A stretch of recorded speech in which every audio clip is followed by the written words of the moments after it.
Hello, hello, welcome back to Math is Easy Step by Step. And this is question number 5 regarding the diagram below of a triangular prism. In some of the videos, I verbally may have said a rectangular prism. No way. This is a triangular prism with two triangular uh, base that you see here, two right triangle base.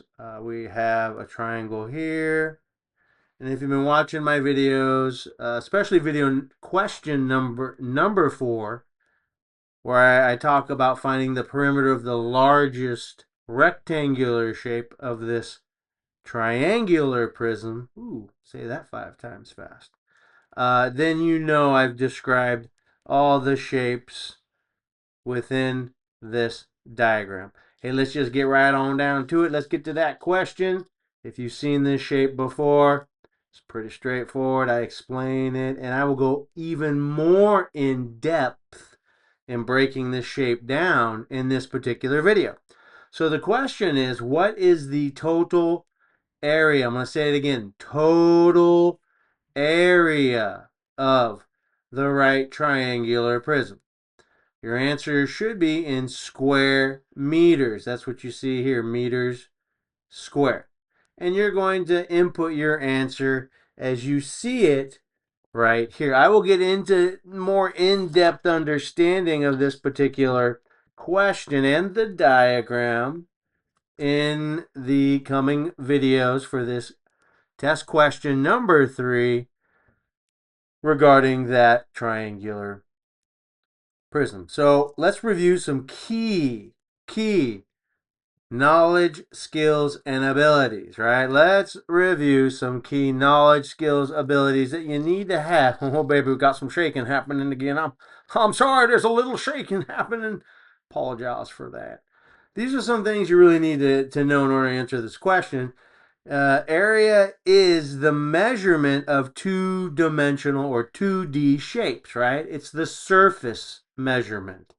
So you're measuring the surface of that triangle, the surface of that circle, the surface of any rectangle or square. That's the measurement. We have formulas for that, which I will go over in depthly with you right now. If you just stick around, check it out. All right.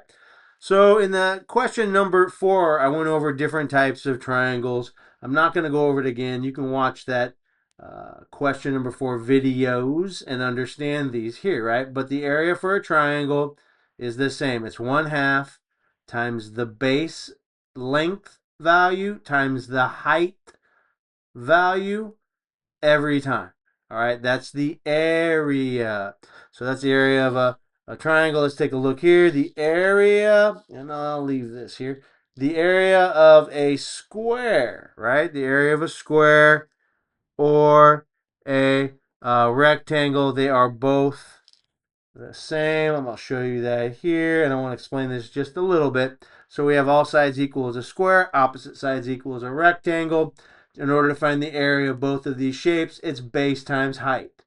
Or sometimes you're taught length times width, right? The length, the base, width being the height, is exactly the same. It's just a different way to talk about it. I was taught base times height. Some people were taught length times width. Either or will give you the area of these two shapes. So that concludes this video number 1. Hoping that this is good clarification for you in understanding the direction we're going to go. We're going to find the area of all the triangles, the area of all the rectangles in this triangular prism. We add them all up together. That will give you the total area. If you want to test yourself, go ahead and figure that out on your own. And then you can fast forward to the last videos to check your answer. If you don't understand, then go really slowly with me. And I'll take you along this ride step by step in answering this question. If I've helped you, please help me to help others by liking, following, and sharing these videos. Please subscribe. Thank you for your time.